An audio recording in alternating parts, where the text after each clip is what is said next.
Before we dive into today's NFL talk, we need to take a moment. We need to take a moment and not talk about just sports or me as a sports host, but as a human being to speak from my heart. Coach Prime, Mr. Deion Sanders himself, guys, have recently revealed that he's been battling an aggressive form of bladder cancer. Let that sink in for a second. It's just not spine, it's just not a sprain. It's just not a surgery. It's life or death for Coach Prime. Let's just be honest about it. He had to go as far as to make a will, thinking he may not be here today. Thankfully, and I mean this from every ounce of gratitude, Coach Prime stood before the media this week and announced that he is cancer-free after surgery. His oncologist said it. He's cured. And let's be real. The road of recovery isn't just physical. It's emotional, it's spiritual, and it's ongoing. Now, here's the part that shouldn't even have to be said, but sadly it does. Even with the death, even with the cure and the whatever, right? People are wishing death upon Coach Prime. Enough with the death wishes, guys. Enough with them. Whether you agree with his coaching style, his swagger, his recruiting tactics, or the way he leads young men, it does not give you the right to dehumanize them. To wish death on someone just because you don't like their play calling or their personality is just cruel. It's disgusting. It says more about you than it will ever about Coach Prime. This man has given everything to this game, and to young men he mentors, he's a Hall of Famer. He's a father, he's a husband, and he is a survivor. And through it all, toe amputations, blood clots, now cancer, he keeps showing up. Not just a coach, but to lead. So from all of us, from here at the Man Hour community, from football fans with a heart, and from anyone who's had to face real pain and still pushes through, Coach Prime, we say here first, get well soon. We are glad you are still here, and we can't wait to see you on the sideline in Boulder, Colorado this fall. You may not be coaching your sons this season, but you're still leading someone's sons, and we see you. So to the trolls, do better. This man just beat cancer. Show some decency. Sports are competitive, but life is precious. Now let's move on with respect, compassion, yes, a whole lot of football talk. Cue that intro. Are you ready for the best damn NFL show on the planet? Man Hour Nation, rise up. Yeah, hey, let's go.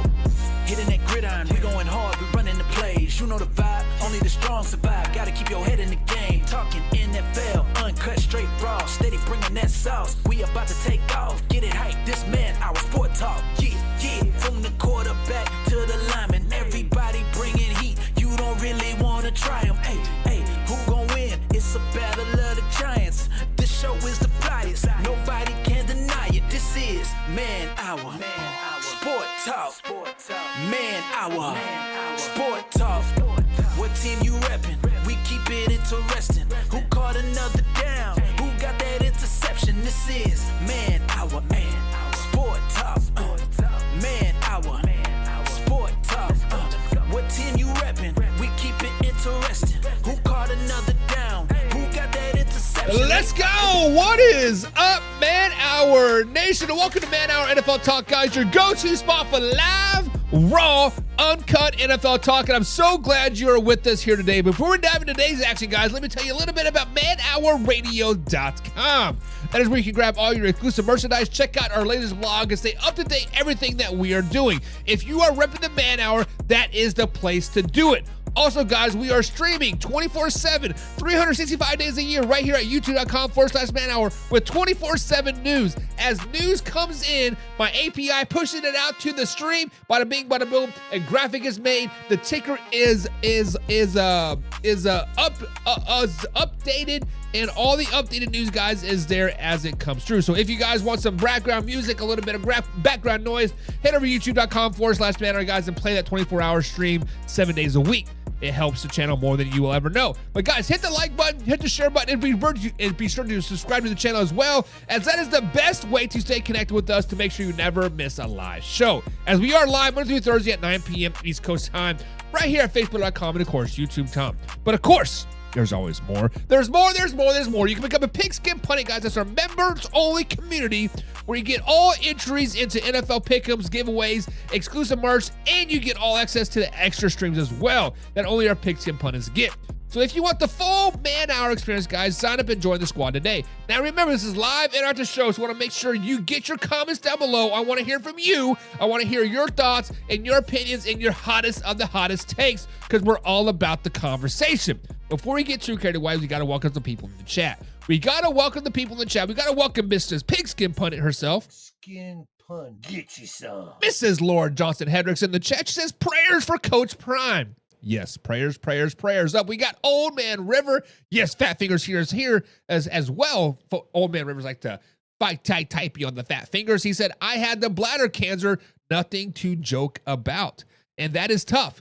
And I will never be one to joke about any types of cancer whatsoever. So if you have cancer or had cancer, you are definitely in my thoughts and you are in my prayers all the time. So let's just be flat out honest about that. Let's get this chat open so I can scroll back up, because apparently on this I cannot scroll up.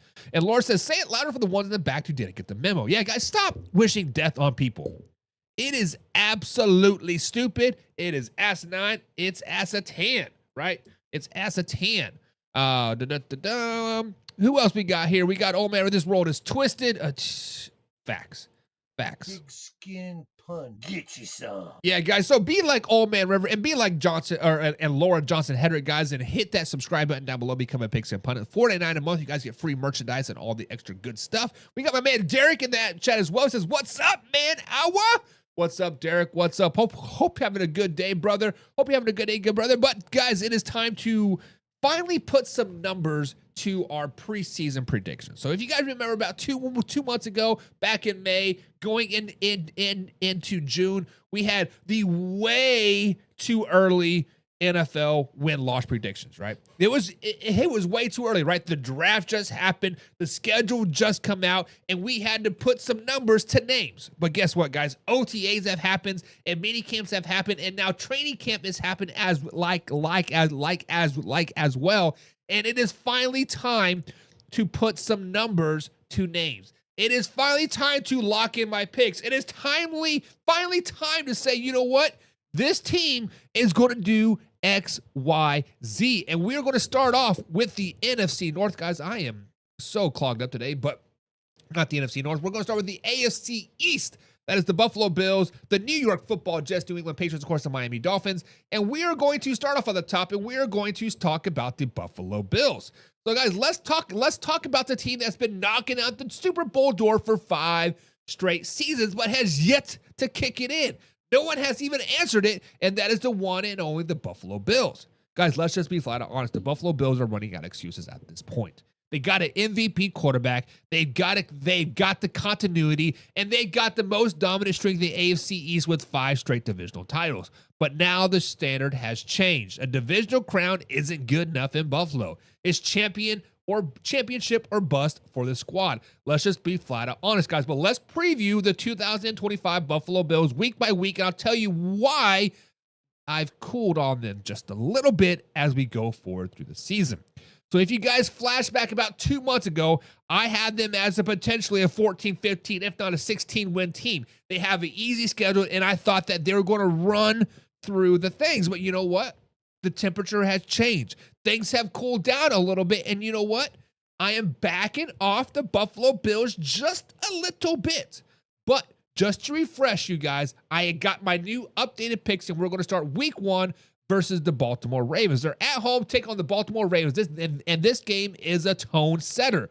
The Buffalo Bills get a chance to punch a contender in the mouth early, and that is the Baltimore Ravens. I think they just do it at home behind a fired-up MVP Josh Allen, and this game is not even fun to watch. Let's just be flat and honest. The Buffalo Bills come out week 1 and make the Baltimore Ravens their baby back bitches going into week 2. Now, week two is where I changed a lot of my tone. This is a trap game. They are at MetLife Stadium taking on the New York Football Jets. I have changed my tone on the Jets a lot since we last spoke on them a couple months ago. Guys, but week 2 is a trap game. Now, I do not trust the Jets in the long term, but they always get up for this rivalry, and Allen tends to struggle against them once a year. And this is it. I think Josh Allen and the Buffalo Bills struggle week 2 after a dominating win week 1 versus the Baltimore Ravens. They lose to the New York Jets come week 2. People are starting to like, whoa, what is going on? Are the Jets for real? Are the Buffalo Bills frauds? Like, what is going on? Like, that's what it comes down to. But then comes back week 3 when they play back at home, taking on the Miami Dolphins. They bounce back at home. This is a matchup that always feels like a shootout, but the Buffalo Bills is just better coached team when it matters. AKA the Miami Dolphins and Mike McDaniels just plain out suck. That's what it comes down to. And then week number 4, this is where things start to trend up. They play the Saints at home, and the New Orleans Saints just are not on the Buffalo Bills level. This one shouldn't be close, guys. The Saints are not very good. Week number 5, back at home, taking on the New England Patriots, another divisional rival, right? Mike Vrabel will have the Patriots. This team will be scrappy, and Mike Vrabel will be the reason why. But the Buffalo Bills handle business in Orchard Park, giving them yet another win. What's up, John? I see you, big man. And then week number 6, they travel down to the ATL to take on the Atlanta Falcons. Guys, the Atlanta Falcons are a true wild card this season. I don't know what to expect out of the Atlanta Falcons, but the Falcons will be tough in Atlanta. They always are. But the Buffalo Bills defense wins this game late. Joey Bosa signing is going to be the reason why they win this week 6 game versus the Atlanta Falcons, and this is the start of the big run. Guys, they have already won 4 games in a row heading into the bye week in week number 7. Perfectly timing bye week because right now they're 5-1 heading into the second half of the season. Now, week number 8, they do travel to Carolina to take on the Panthers. But guess what? Too much offense, too much speed, and Carolina is still, quote, rebuilding and won't be able to match up with the Buffalo Bills. This one's a shootout. The Bills win all day long. And then week number 9, the game that everybody has circled on their roster. The Kansas City Chiefs come into Orchard Park and the Buffalo Bills get another win. Yeah, I said it. This is the year the Buffalo Bills beat the Kansas City Chiefs in the regular season yet again.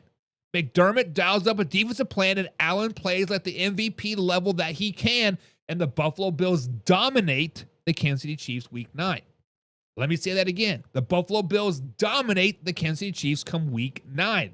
Make sure you guys hear that because week 10, when they travel to Miami, they will split the series. They will split the series as always, and Miami offense gets loose and in the home heat, and the Buffalo Bills get humbled after a dominating win versus the Kansas City Chiefs. So week 10, they do lose to the Miami Dolphins. And then week number 11, it's yet another letdown game. They take on the Tampa Bay Buccaneers at home. They just came off the loss in Miami, and this is the classic case of overlooking opponent. The Bucs sneak one out. I don't understand why they're overlooking the Buccaneers, but they will definitely be overlooking the Buccaneers come week 11 because they're focused about week 12 traveling to Houston to play the Texans on Thursday Night Football. And guess what, guys? This is 3 straight losses for the Buffalo Bills after dominating the Kansas City Chiefs. And this is the one that makes people start to panic just a little bit. CJ Stroud is surgical at home, and the Texans make a statement. But people start to panic all for the wrong reasons because week 13, when they travel to Pittsburgh, this is where the Bills bounce back. It is a physical game, and the Buffalo Bills offense finds its rhythm again, carrying into week number 14, where they're back at home when they take on the Cincinnati Bengals, and a huge win down the stretch. Josh Allen outduels Joe Burrow, and the defense shows up big in the red zone, keeping the Bengals out of the end zone, shutting them out. I'm looking at a 35-0 score. The Buffalo Bills are dominant as of right now. But then heading into week 15, after yet another dominating win over a potential playoff team, they shit the bed yet again. The New England Patriots get the revenge in Week 15. Mike Vrabel has something dialed up, and late season cold weather slows the Buffalo Bills' pace just a little bit. But then week number 16, they travel to Cleveland, and they don't let this one slip away. Allen dominates the second half, and the Buffalo Bills pull away late, giving them momentum into week 17 as they play the Philadelphia Eagles. Guys, this could be the Super Bowl preview. Buffalo Bills take on the Philadelphia Eagles, and I think the Buffalo Bills defense makes just enough stops to get it done at home, carrying the momentum into Week 18 when they play the New York Football Jets, and the Buffalo Bills in the regular season on a high note with a dominant division win heading into the playoffs. So my final predictions for the Buffalo Bills. Let's flash back to 2 months ago, guys. I had them pegged for a 14-win team. I have walked this back just a little bit, making them 12-5 on the season. Not because I do not believe in their talent, but because their schedule has more landmines than people realize, aka the Jets and the Patriots. Guys, I think the floor, the worst that they can do in 2025 is 11 wins. If they stay healthy and avoid a late season burnout, the ceiling is definitely 15 wins. But at the end of the day, I got them finishing at 12-5, winning 6 straight AFC East titles and making one final push toward the Super Bowl. So guys, let me ask you this question in the comments below. Is this the year Josh Allen finally breaks through the playoffs, or are we watching just another regular season warrior flying out in January? So guys, be sure to hit the subscribe button, hit the like button. Remember, we're live Monday through Thursday at 9 p.m. East Coast time right here at youtube.com/manart. Now, this is a live interactive show, so comment down below. What is your final record prediction for the 2025 Buffalo Bills? Let's get into your comments. Old Man River says 12-5. I feel like Old Man River read my notes before the show started because that's exactly where I have them. I have them at 12-5. Now, as I do think the Buffalo Bills have the potential to be a great team. The Buffalo Bills have the potential to be a dominant team. 15, 16 wins. That is their absolute ceiling. They are going to drop 1 or 2 games. It is what it is. But I think 12 wins is right where they're at. What's up, John? John's a pigskin punny, guys, as well. Pigskin pun. Get you some. Says, what's good, all? What's good? You know, man, just living this dream. Derek says the last game with Pitt, Mike Tomlin going to be fighting for his job. Ooh, slow it down, baby. Derek, my man, we are covering the AFC North tomorrow. All right? Tune in tomorrow as we tune in and talk about the AFC North. And I guarantee you there's going to be some Mike Tomlin hot seat talk. I guarantee you there's going to be some Aaron Rodgers should have retired 3 years ago talk. I guarantee you the Pittsburgh Steelers are still going to make the playoffs, though. It is what it is. It is what it is. It is what it is. John says the Buffalo Bills are sitting at 12-5 as well. I don't know what the LOL means. He says LOL, Buffalo Bills 12-5. Ooh. So that's 3 now, 12-5s. And guys, for your Buffalo Bill fans out there, do not get it twisted. Do not get it twisted. I think the Buffalo Bills are arguably one of the best teams in the AFC. I think arguably they should be in the Super Bowl. Arguably, they do have a ceiling of 15 wins. That could definitely happen. But I think the Patriots and Jets have closed the gap just a little bit, and they're going to sneak out a couple wins this season, dropping them from the 14 wins down to 12. Derek's sitting there with 10-7. Derek says, hold my beer. Let me get the chat route up, because 10-7 is happening in Buffalo, baby. So, Derek, as I like your enthusiasm, I like how you think the Buffalo Bills are going to drop from a 14-win team down to a 10-win team. Does that still make them the AFC East champions, though? Because it doesn't matter if you get 10 wins or 15 wins. As long as you win the AFC East and you host a first-round game, I think people are satisfied in Buffalo. As long as you can, make it past the first round, that's a winning season. And like in the Buffalo Bills' eyes, right? Speaking of Buffalo Bills fan, my man Alpha Rob says 14-3, baby. That's where I originally had them, Alpha Rob. If you flash back to May and June, That is where I originally had them, at 14 wins. I did cut it back a couple wins. I think I snuck in a Jets win and a Patriots win. And that was simply because I like what the Jets and Patriots are doing. And I think the Buffalo Bills might overlook them early in the season.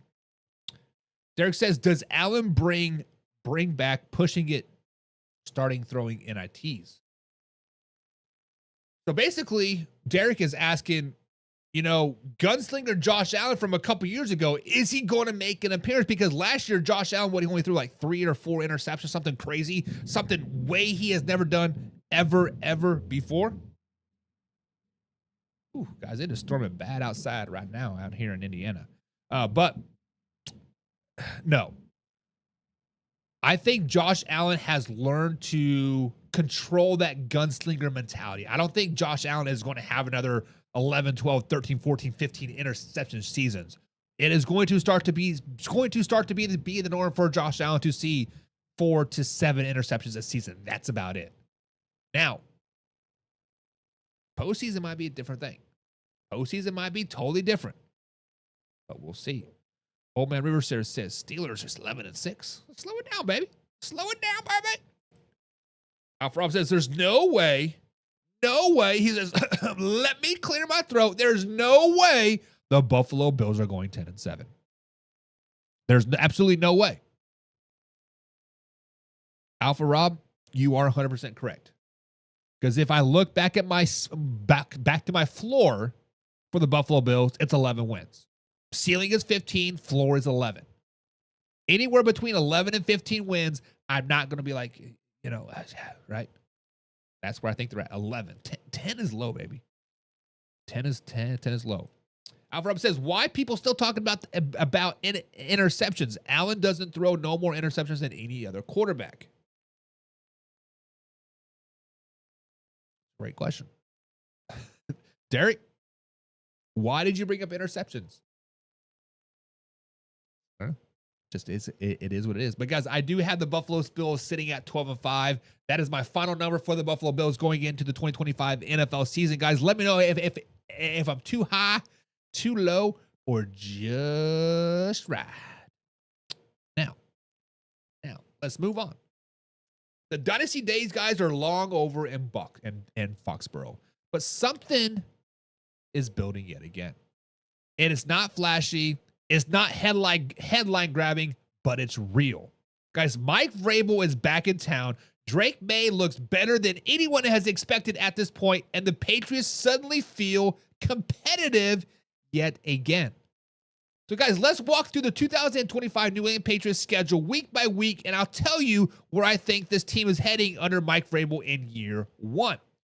So, guys, if you flash back to a couple months ago, I had them as a below 500 team. I had them as a team battling for 3rd and 4th place in the AFC East. I had them as a team that was there, but wasn't quite there yet, right? But things have changed. I have been very much impressed about what Mike Vrabel has been doing in Foxborough. I've been very much impressed about what Drake Maye has been doing. So let's break it down. Week number 1, they do play the Las Vegas Raiders at home. Week number 1. Guys, Mike Vrabel starts the year off with the win. This defense set the tones, and Drake Maye manages the game well. It's not pretty, but it is a win. And understand this is going to be a theme throughout the New England Patriots season. Good defense, game managing by Drake Maye. That's all he needs to do. But week 2, they do travel to Miami. This is a tough trip to Miami early. The heat, the speed, and the environment overwhelm the Patriots. Drake Maye takes his first real second lump of the season with the loss to the Miami Dolphins. Now, week number 3, they're back at home, taking on the Pittsburgh Steelers, and they get back on track.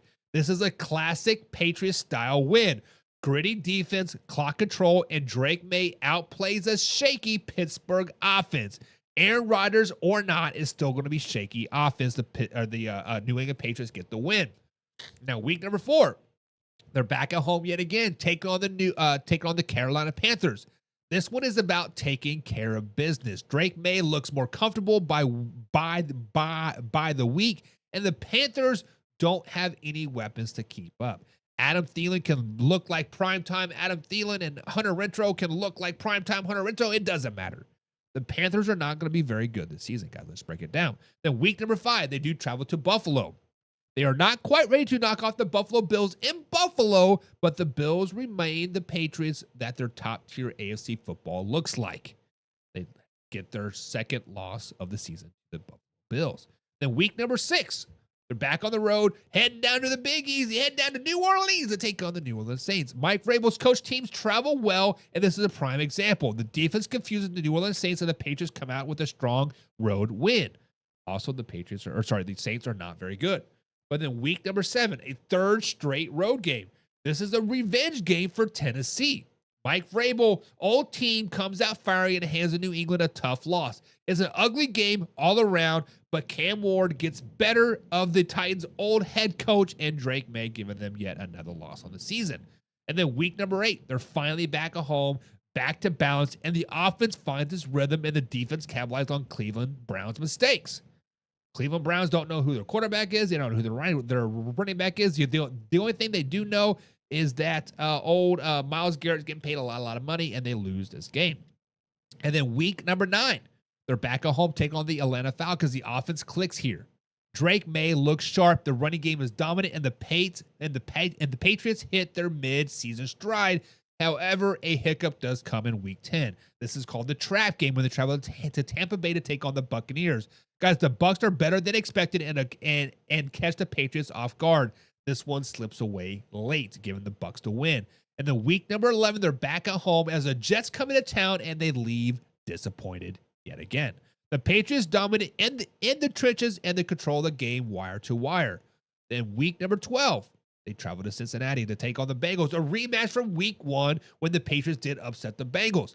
This one gets out of hand early, and the Cincinnati Bengals are just more explosive. They're more experienced, and Drake Maye takes a step back in a high-pressure road games, giving the Patriots yet another loss. And then week number 13, they're back at home, taking on the New York Football Giants. This is a huge letdown at home. The Giants are a scrappy, good team, and this game that slips away late because of the mistakes. Young mistakes by Drake Maye and young mistakes by Mike Vrabel let the Patriots get beat by the New York Football Giants. And then week 14, they have a much-needed bye week, resting and heading into a very, very tough final stretch. And off the bye week, they play the Buffalo Bills at home. And here's a signature win of the year.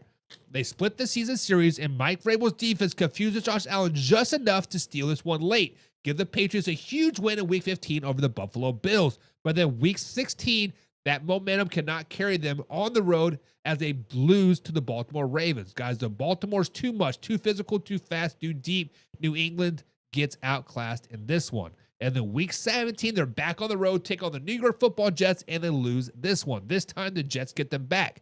It's a sloppy, cold-weather brawl, and it just doesn't go the Patriots' way, unfortunately. And then week number 18, the Miami Dolphins get frozen in New England, and the Patriots win over Miami. They close out the season strong, home crowd divisional game, and a full season full of Drake Maye shows here.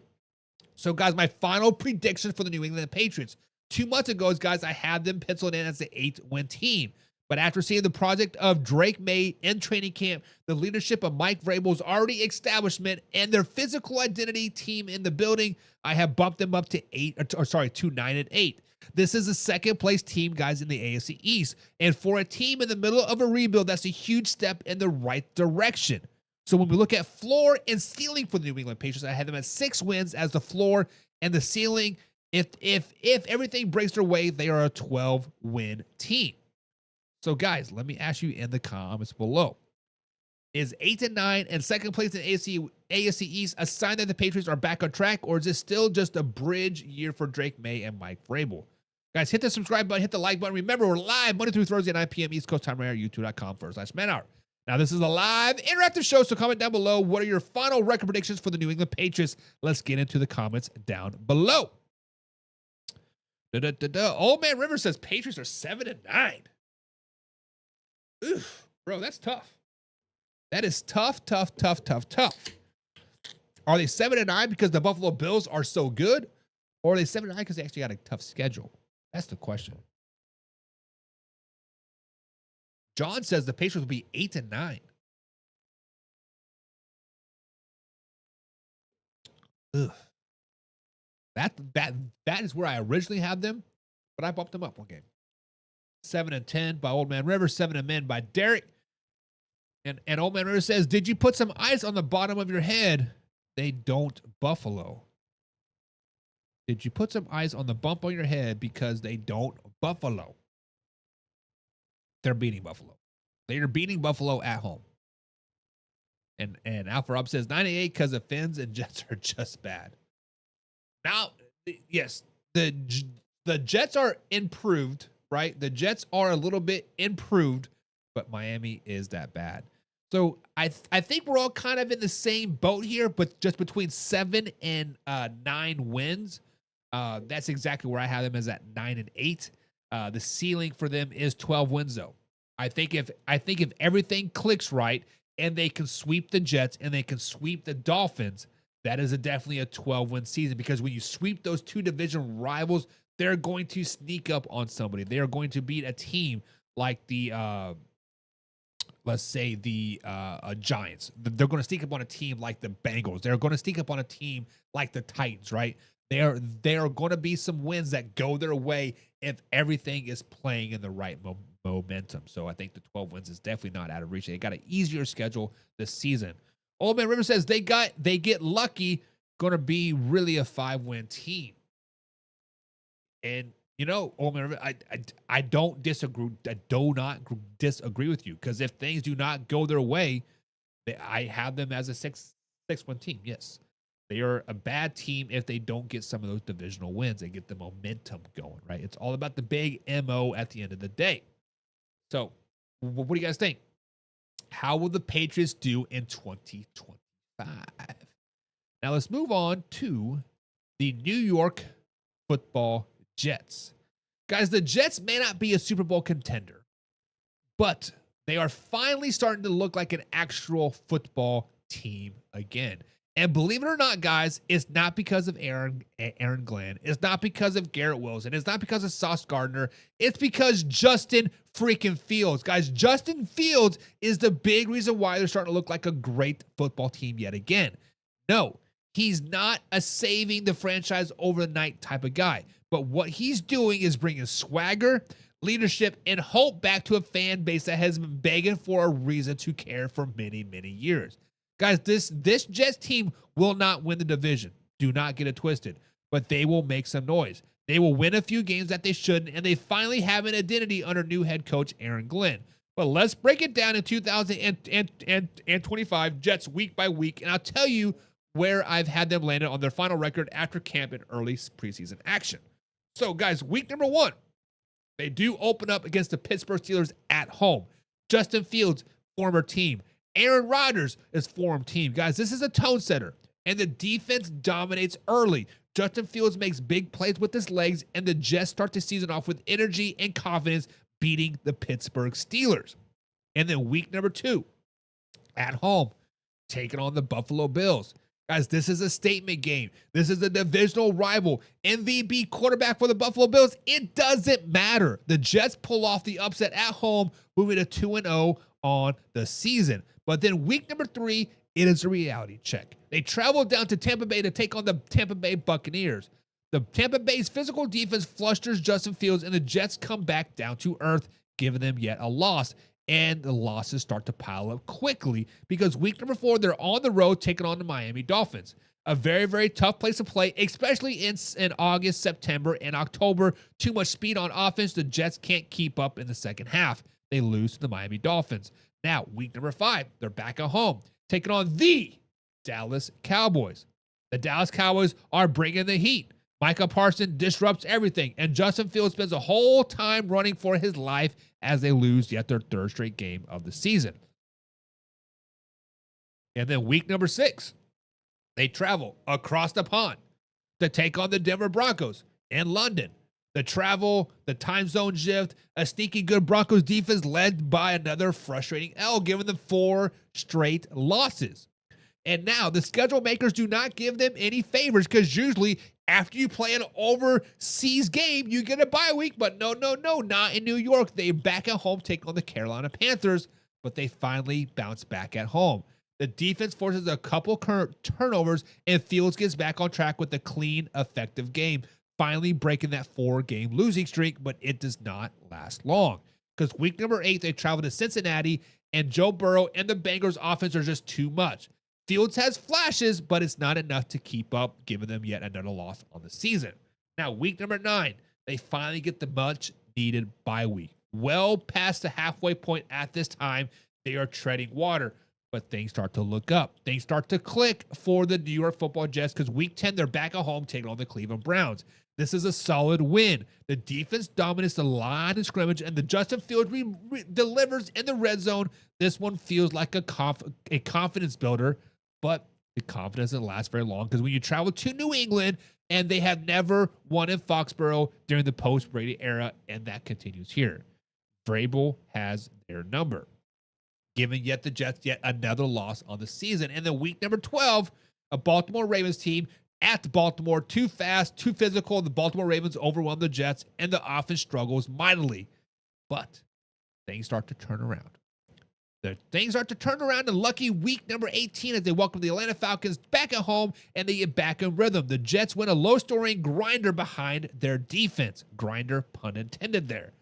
Week 14, back at home again, playing the Miami Dolphins. This is a revenge game. That defense clamps down on Tua, and Fields plays with a purpose in this one of the best games of the season, giving them a dominating win over the Miami Dolphins. But then week 15, they cannot continue that momentum as they travel down to Jacksonville to take on the Jaguars. It's a trap game. Jacksonville is inconsistent, but they're dangerous, and they catch fire, and the Jets slipping on the road, giving them yet another loss on the season. Week 16, they do travel to New Orleans to take on the Saints. This is a win. This is an ugly game, but the Jets find a way. Fields and Breece Hall control the pace, and they win the field possession battle. A 9-6 type of score is not out of reach here. Then week 17, they're back at home taking on the Patriots, and they split the series. Fields makes a play late, and the Jets get a big division win to close out their home schedule. Traveling to week 18 to Orchard Park, the final regular season for the Buffalo Bills, Orchard Park Stadium, and the Buffalo Bills is still Buffalo, and they don't take their foot off the gas in the season finale, blowing out the Jets. So, guys, my final prediction for the New York Football Jets. 2 months ago, I had the Jets team finishing as a 6-win team, but Justin Fields has changed the energy in that building, and even though he's not perfect, he's making the Jets fun again. After seeing how the schedule plays out with the coaching staff is in the building, I bumped them up to 8-9. Now, the floor is still very, very low for the Jets. This is potentially a 5-win team. If Fields gets hurt or the defense regresses, things could unravel quickly. A ceiling, however, if they catch fire and take the next steps, this is easily a 10-win team. This is easily a 10-win team in the New York New York Football Jets. But now, right now, I got them as just outside the playoff picture, sitting at an 8-9 record. So, guys, is Justin Fields the long-term answer in New York, or is he just another chapter in the same old New York Jets story? That's the question for you guys down below. Subscribe, hit the like button. Remember, guys, we're live Monday through Thursday at 9 p.m. East Coast time right here at YouTube.com. Now, this is a live interactive show. So, guys, what is your final record prediction for the Jets NFL season? Let's jump into the comments. My man, John, says 7-10. 7-10 for the New York Football Jets. I think I've said Giants many, many times, but it is the Jets. It is a Jets, Jets. Old Man Rivers says 6-11. No love for Justin Fields. No love for Sauce Gardner. No love for Aaron Glenn. That's tough, baby. That is tough. Old Man Rivers still saying Steelers 11-6. Slow it down, baby. Slow it down, baby. Now for Rob says 7-10 for the New York Football Jets. Yeah. Am I being optimistic about the Jets? Am I being too optimistic about Justin Fields? Am I being too optimistic about just Aaron Glenn's what's the word I'm looking for? Presence in there, like his presence, like his overall whatever. Am I being too optimistic? I don't know. But I think they can potentially be an 8-win team. Ceiling of 10, a floor of 5, right? A floor of 5. Old Man River says his time will be determined by how well his O-line protects him. Not wrong. Not wrong. The The old line has not been good the last couple seasons. Let's just be flat honest about it. Also, it did have Aaron Rodgers. So take that with a grain of salt. But let's move on to the Miami Dolphins. All right, guys. So with the Miami Dolphins, guys, let's not sugarcoat it. Let's not be optimistic. Let's not be overjealous. Let's not be too hard on it, but we're not going to sugarcoat it. Things are messy in Miami. Tyreek Hill has been throwing jabs. Tua's trying to play damage control, and the defense is already banged up, and it's not even preseason week 1. Not exactly what you want to hear if you're a Miami Dolphins fan heading into a make or break year. Let's just be flat out honest. This is a make or break year. This was supposed to be the season Miami finally break through. Instead, it's looking like survival mode. Guys, the Dolphins still have speed. They still have stars, but the chemistry is cracking, and Mike McDaniels is officially on the hot seat. If he's not, something is wrong in Miami. But guys, let's go by week and lay it all down, because when you look at the schedule, things could get ugly, real ugly, and even by December. And they start ugly week number 1 when they travel to Indianapolis to take on the Indianapolis Colts. Guys, the Colts have everything happening in their favor. New ownership, potentially a new general manager by the end of the season. There's a lot of on the line for the Indianapolis Colts in 2025. But the Miami Dolphins season starts off with a dug. The Colts punch Miami in the mouth early. Tua struggles with the pressure. Not a great tone setter. This is ugly and ugly quick. The Colts get a huge win. Week number 2, the Miami Dolphins are back at home, take on the New England Patriots, and this is a win. Back to home, back to basic. Tyreek Hill breaks loose, and the Dolphins get their own division win in the first month over the New England Patriots. Because week number 3, they travel to Buffalo Bills, and they lose. No surprise here, guys. The Buffalo Bills are too deep, too tough, and too focused. Tua can't match Allen in this one. Buffalo Bills dominate. And then week number 4, they're back at home, taking on the New York Football Jets. The defense finally shows up. Fields makes some mistakes, and the Dolphins sneak out a low-scoring win, probably 12-9 type of score. Week number 5, they travel to Carolina. This is a loss, and this one stings. Guys, the Panthers are not very good, but the Dolphins are worse on the road, and the inner fighting is starting to boil over. We're seeing Tua and Hill go head-to-head. But then week number 6, differences get crushed and put aside as the LA Chargers come into town and they get the win. Finally, a feel-good game in Miami.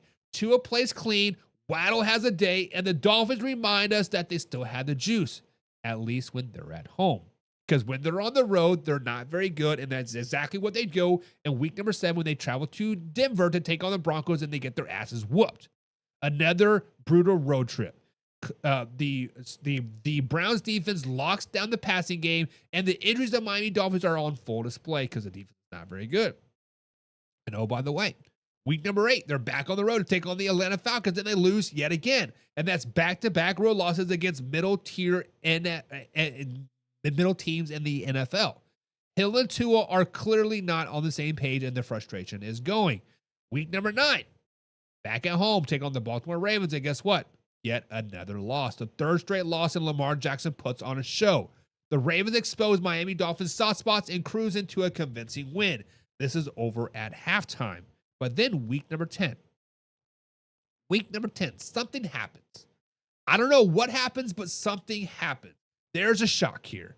And the Buffalo Bills come into town, and the Dolphins catch the Buffalo Bills sleeping, and Tua finally clicks with Hill again for 1 week to get the win. But then, week 11, they travel across the pond to Spain to take on the Washington Commanders. Travel fatigue, locker room tension, and a rising Commanders teams all collide. Ugly, mistake-filled performance in Spain. Week 12, much needed bye week. Probably too late to fix anything, but hey, they get a week off after going over to Spain. Week 13, they are back at home, taking on the Saints, and this is a win.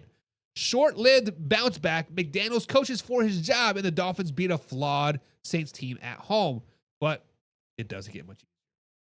Because week 14, they travel to New York to take on the Jets. That is a loss. That's week 4 win over the Jets. Do not expect a repeat. Justin Fields gets revenge in this one, and the Dolphins spiral yet again. Because week 15, they travel to Pittsburgh yet again. That is another loss. The Steelers' defense has a field day, and the Dolphins' offense stalls out. Another tough December road trip. And oh, by the way, they do not win for the rest of the season. Because week 16, they're at home, taking on the Cincinnati Bengals, and this is a loss. Chase, Burrow, Higgins, too much firepower. The secondary just can't hang. Week 17, they're at home to take on the Tampa Bay Buccaneers, yet another loss. You expect them to win this one at home, but the morale is shot in Miami. Mike McDaniels may not be coaching will be coaching his last game at this point, and he should be fired by after week 18 because they will lose to week 18 at New England and Foxborough in January. Let's just be honest. There's no shot. The season ends with another divisional defeat. Now, if you flash back to 2 months ago, guys, I had the Miami Dolphins finishing at 5 wins. And after watching the locker room tension with health issues piling up on defense and no real sign of stability for Tua or McDaniels, I'm still locked in at 5-12. The floor for this team is 4 wins, and the ceiling, if Tua and Hill can figure things out and the defense miraculously stays healthy, 8 wins max. Guys, let's be real. This feels like a reset year. Whether it's a new quarterback, a new head coach, or both, change is coming in Miami. So, guys, in the comments down below, is this the end of Mike McDaniel era in Miami, and has Tua played his final season as a Miami Dolphins starter? That's the question I want you guys to answer. But what are you guys thinking? What are you guys thinking? Old Man River. Oh, sorry, wrong button. Old Man River says buying into the hype, not the Jets. Old Man River says Dolphins will finish 7-10. That's generous. Very, very generous, Old Man River. And John says 6-11. Because but between their schedule, between Tua not staying healthy, between Tyreek Hill having diva issues or whatever you want to call it, like it's just I just don't see a lot of good things happening in Miami. I think they're a bad team. I think they eventually blow things up. So guys, let's go ahead and recap our total AFC East. Guys, let's wrap up the AFC East and one of the most chaotic and unpredictable divisions in football. Guys, I think the Buffalo Bills stay on top, but they're even starting to show a little bit of cracks. The Patriots are rebuilding, but they're not backing down. The Jets, the swagging back, but the wins not quite there yet. And the Dolphins, this just might be the end of the era in Miami. So let's run it back one last time with each team story and where I've got them finishing. So the Buffalo Bills, guys, the window is still open. To win the Super Bowl, the window is still open, but just barely. Josh Allen is coming off an MVP season, and the Bills are still loaded enough to compete with anyone, but losing 3 straight midseason games to the Dolphins, Bucks, and Texans, this is enough for me to lower their ceiling just a little bit. Still, the Buffalo Bills are the class of the division, and still have them finishing at 12-5. That's good enough for a 6th straight AFC East title. So the floor, I have them at 11 wins, and the ceiling for the Buffalo Bills is at 15 wins. Now, the New England Patriots, Mike Vrabel is in. Josh McDaniels is back. And Drake Maye has never looked better in each week of camp. There's the new energy in Foxborough, and it feels like a real foundation is being built in New England. Now, I got them at 9-8. Good enough for second place in the division. This isn't a playoff team just yet, but it's a year of head of schedule in the rebuild. So the floor for the Patriots is 6 wins, but the ceiling is 12 wins. If everything clicks, they could be a 12-win team. Now in New York, for the New York Football Jets, Justin Fields has brought swagger and playmaking ability to the team that desperately needed both. It won't always be clean, but it will be exciting. The Jets will be competitive, especially early, but they're still a few pieces away from being a real postseason competition. They finished 8-9 just behind the Patriots, but clearly heading in the right direction with Fields and Aaron Glenn as they continue to develop. So the floor for the Jets, I had them at 5 wins, and the ceiling is 10. Now for the Miami Dolphins, this is where things fall apart. The Tyreek Hill and Tua drama is real. Injuries on the defensive side have already been a problem, and Mike McDaniels will not survive this season. I had them 5 wins back in the summer, and nothing has changed. I'm sticking with 5-12. It's going to be a long year in South Beach. But the floor is 4 wins and the ceiling is 8. So my final AFC East standings and predictions, the Buffalo Bills will finish in first place at 12-5. The Patriots will finish at 8-9 in second place. The third place will be the New York Football Jets at 8-9, and the Miami Dolphins will finish at 5-12. Buffalo stays in control. New England starts to build something. The Jets flirt with 500, and the Dolphins, it just might be time to hit the reset button. But what do you guys think? What do you guys think? Am I right? Am I wrong? Let's talk about it. John says, let me be clear. The Buffalo Bills will be 12-5. The Buffalo Bills will be 12-5, said John, and playing his Detroit Lions in the Super Bowl.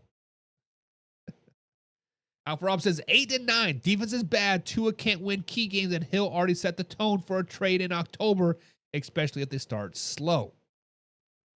Listen, Alpha Rob. If the Miami Dolphins start 0-3, 0-4, 1-5, 2-6, or whatever, I can highly anticipate a trade of Tyreek Hill. I think Tyreek Hill will find a new home if the Miami Dolphins start slow. However, we saw them start slow last season. And somehow, some way, they're still in the playoff hunt until week 17. Yes, the AFC 7th spot was weak, right? You had the Chargers, you had the Dolphins, you had the Bengals, you had the Broncos, all battling for that 6th and 7th seed, which is absolutely ridiculous. None of them should have even been in the playoffs, even thought about being in the playoffs. So, if they start 2-6, 1-5, if they have 3 wins before, if they only have 3 wins and under by week 8, which is the Halloween trade deadline, I think he will be gone. I think he will be gone to a team like the Chargers. I think he'll be gone to a team potentially like the New England Patriots. I don't know. I'm just throwing names out there that need wide receiver help. Or even the Pittsburgh Steelers. I don't think he goes to Pittsburgh, but there's a team that needs receivers, right? John says the Jets and Pats may switch spots. Could. It is going to come down to head-to-head competition, right? It is going to come down to head-to-head games. If the Jets beat the Patriots later in the season, I think the Jets get second place. If the Patriots beat the Jets later in the season, then I think the Patriots will obviously get the thing, right? Metcalf and Hill would be deadly. It would be deadly for the Pittsburgh Steelers, yes. It would be a death wish for the Pittsburgh Steelers, yes. The reason that I say it would be a death wish for the Pittsburgh Steelers if Tyreek Hill goes to Pittsburgh is because Tyreek Hill still thinks he is the best receiver in the NFL, or at least the top 5 receiver in the NFL. Let's just be honest. He thinks he's a top receiver in the NFL. With that being said, we saw what DK Metcalf just got paid. DK Metcalf is a very well-paid man. Tyreek Hill would like to be a very well-paid man if he goes to Pittsburgh. And it's not going to happen. They would probably just let him walk. Now, does Aaron Rodgers, because obviously Aaron Rodgers runs a show, let's just be honest. Aaron Rodgers is the quarterback of the Pittsburgh Steelers. He is now running that show. Mike Tomlin, Art Rooney, whatever, can say whatever they want. Aaron Rodgers says yes. Bring him Tyreek Hill. They're going to bring a guy. I just do not see that clashing very, very well, unfortunately. Legends in their own mind. The egos speak. Listen, we spoke on this probably about a year ago. Probably about a year ago, we have spoke on this, right? We said that Tyreek Hill, me personally, I said Tyreek Hill is not a top 5 receiver in the NFL. If you double team him, he does not get open. Granted, most receivers do not get open when you double team them, but the reason that I said that is because Tyreek Hill's, all of his route tree is based off of speed. Speed. Watch his routes. His routes suck. His timing sucks. He's just faster than everybody else. Well, guess what? He's 2, 3, 4, 5 years older since he was the fastest man in the NFL. Father Time is undefeated. you always start to slow down. Jamo and Amara going to cook this year. Enough said. Watch out, league. John, we should be in the NFC North next week. So we're doing AFC all this week, NFC next week. I'm telling you, the Detroit Lions are not as good as you think. I'm telling you that the Detroit Lions are not as good as people think they are. Slow it down, baby. Insert Minnesota Vikings. I'm kidding. All right, guys. So it is time to move on to a little segment we have to call Buy or Sell. Guys, it is time for Buy or Sell, and here's how it works. I'll throw out a bold take or a question, and we decide, are we buying it or are we selling it? When we buy it, it means you're in. You like the idea, you believe it, and it makes sense. Sell it means you're out. You don't like it, you're not convinced, and you're shutting it down. So guys, let's get into it, and let's do a little bit of buy or a little bit of sell.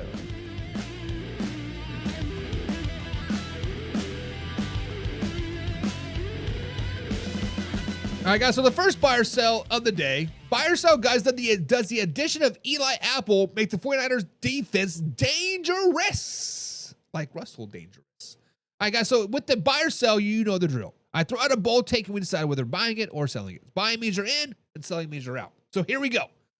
So, guys, buy or sell. The addition of Eli Apple, does it make the 49ers a dangerous team? Now, on the surface, it sounds like a sneaky good move, right? Eli Apple, former first-round pick, over 100 career games, 82 starts, and he's seen it all. New York, New Orleans, Cincinnati, Miami, LA. This guy has bounced around. He's got experience in big spots. And let's be honest, the 49ers aren't bringing him in to be a lockdown cornerback one. They already got talent in that secondary. Apple being added to as a veteran depth, as a situational piece, as a plug-and-play guy if injuries hit or they need to shift coverages mid-game. But here's the thing. Guys, Eli Apple necessarily isn't a game changer. He's had moments, sure. 9 pass defenses in 2023 with the Dolphins, but last year with the Chargers, just 4 games and a hamstring injury that shut him down. He hasn't had more than 1 interception since 2021. So does making this move for the 49ers defense on defense make them dangerous? Guys, let's call it what it is. I am 100% selling this. I do not like the addition of Eli Apple. The Niners were already a dangerous defense as is. They got a fierce front seven. They might have the best front seven in all of football. Their secondary is solid. Eli Apple is more insurance than impact. Let's just be honest. Could he contribute? Absolutely. Does he move the needle in a loaded NFC playoff race? Not a chance. So, guys, what do you think? Are you buying or are you selling Eli Apple making the Niners defense more dangerous? Guys, subscribe, hit that like button. Remember, this is a live interactive show, and let's get down into your comments down below. And right off the bat, Old Man Rivers saying sell, sell, sell. Eli Apple, your mama did your contracting bidding for you, right? Old Man Rivers says, this is like an elephant, man. I do not forget. Do you guys remember Eli's Apple like rookie year in New York when his mom was like, stop picking on my boy? Old Man Rivers sure didn't forget. I didn't forget. That's why he's selling it. And John's saying sell as well. Eli Apple, who? Is this the same Eli Apple that's been on 6 teams in 3 years? Like, slow it down, baby. Slow it down, baby. Guys, I am with you. I got to sell this. I don't like it. Matter of fact, I absolutely hate it. I hate it because when you signed Eli Apple, you had to cut a young quarterback to get him in there, right? You had to get a young cornerback to get him in there. So, guys, buy or sell. Does Eli Apple make the 49ers defense great, most dangerous? Sell, sell, sell. Now, let's move on to the Las Vegas Raiders. Las Vegas Raiders, guys. Buy or sell? Are the Raiders better off without Christian Wilkins? Guys, buy or sell? I throw out the take, and we decide whether we're buying it or we're selling it. Buy means you're in. Selling means you're nope, not buying it, not convinced. We're calling it out. Guys, let's break it down. Are the Raiders better off without Christian Wilkins? On the surface, this is a massive move. Wilkins signed a $110 million contract just last offseason, $84.7 million of it guaranteed. One of the top defensive tackles in football, and now he's gone, cut, released, done in Vegas. See you later, alligator, after a while, crocodile. Now, here's where it gets messy. It wasn't about on-field production. Wilkins had 9 sacks in 2023. He was a beast, destructive, physical, and played with attitude back with the Miami Dolphins, right? This guy was a difference maker when he's healthy. But here's the key. When he is healthy. He suffered a Jones fracture last October. Rehab didn't go too well, and the team said he needed another surgery, and Wilkinson said no. Raiders said he wasn't maintaining his physical condition to play. Boom, guarantees violated. Cut with the veteran tag. Grievancy filed by the NFL Players Association. This whole thing is a mess. So the question becomes, is Vegas better off? Guys, and I'm saying buy it. I am saying buying it. We have not seen a full season with Christian Wilkins in Vegas. The man wants to kiss players on the forehead and do whatever he like he does, get him out of town. He's causing a rift in the locker room and pissing off players and ownership. As talented as Wilkins is, you cannot commit to that kind of money to a guy who won't follow your rehab plan and hasn't been on the field. Pete Carroll even said it the best. His return was uncertain. No helmet at OTA, didn't practice, didn't show up for minicamp. You can't lead a locker room from a sideline in street clothes. Be flat and honest. The Raiders made a statement here. No matter how good you are, availability matters. Accountability matters. And if you're not all in, we're moving on without you. Guys, Vegas has young talent up front. Byron Young, Malcolm Cacone, plus Max Crosby is still the engine of the defense. Would Wilkins have helped him? Absolutely. But not if he's not playing. And not if he's causing more off-field questions than on-field answers. So what do you guys think? What do you guys think? Did the Raiders make the right call? Are they better off without Christian Wilkins? Subscribe, hit that like button, guys. Remember, it's live Monday through Thursday at 9 p.m. East Coast time right here at youtube.com/manhour. It's a live interactive show, so let's jump into the comments and see if Raiders are better off without Wilkins or not. Oof. Oof, oof, oof. Old Member says a lot of sounds like a head case. Alpha Rob says sell. Get him out of town. We don't need him. We don't want him. We don't love him. Get him out of town. Old Man River saying sell. Guys, Old Man River is a Raiders fan. He loved the signing of Christian Wilkins. He thought Christian Wilkins was going to be the game changer. He thought Christian Wilkins was going to wreck the Kansas City Chiefs and lead them to the AFC East title. And he's saying, get him out of town. That's tough, baby. That's tough. John says, sucks his injury. He's still solid as F, but sell. He will be a Patriot. You know what, John? I'm going to take it one step further. He has guaranteed $84.75 million bills. Yo, he is going to go to the Kansas City Chiefs. And he's going to team up with Chris Jones. Chris Jones and Christian Wilkins in the interior, destroying the Las Vegas Raiders all season long. And he's going to take pennies on the dollar just to be with the Chiefs, just to win a Super Bowl, just to stick it to the Raiders just because. That's what he's going to do. That is what he's going to do, and it's going to be a long, long season for the Raiders. Well, guys, let's move on. Let's move on. Thing we like to call a little bit of fact and a little bit of crap, guys. As we wind down the show, we're not quite done quite yet. This is our final segment, fact or crap. Guys, here's the deal. I'm going to throw out statements, some facts that are floating around the NFL world, and it's up to us to decide if it's solid facts or there's a bunch of crap. We're going to separate the truth from the nonsense, cut through the hype, and see what's really worth believing. If it's legit, we're all about it. If it's pure garbage, we're calling it out. So guys, grab your popcorn because it's about to get real. Is it fact or is it a whole lot of crap? Let's go ahead and find out. Let's find out with Shamir Stewart. Shamir Stewart, guys. This man, the myth, the legend himself, finally signed his rookie deal. But guys, I got to ask this question. Fact or crap? Will Stewart be a bust in the NFL? Now, I get it. The headlines haven't been helping his case whatsoever. First round pick, last rookie to be signed, his deal, missed the first 3 practices. Fans are already side-eyeing this kid before he even put on pads in a real game. But here's what gets missed. This wasn't a holdout of laziness, right? It's all about business at the end of the day. He was not getting the contract that he wanted. The guy trained all summer at Texas A&M. He stayed in shape, stayed sharp, and showed up ready to go. And once the deal was signed, he hit the field immediately. No drama, no lingering tension, no wah. Let's get to work, baby.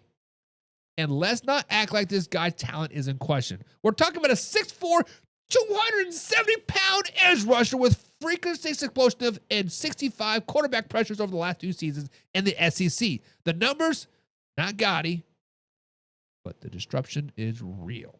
He's raw, sure. He's got to learn how to win consistently at the next level. But calling this guy a bust before he's even lined up with a single snap, guys, this is crap. Stewart has too much upside, too much physical talent, and now finally he's in the right spot to grow. He doesn't need to be a Pro Bowler year 1. He just needs to be active, contribute in the rotation, and start stacking up reps. Bust, not even close, not quite. But guys, factor crap. Will Stewart be a bust? Be a bust.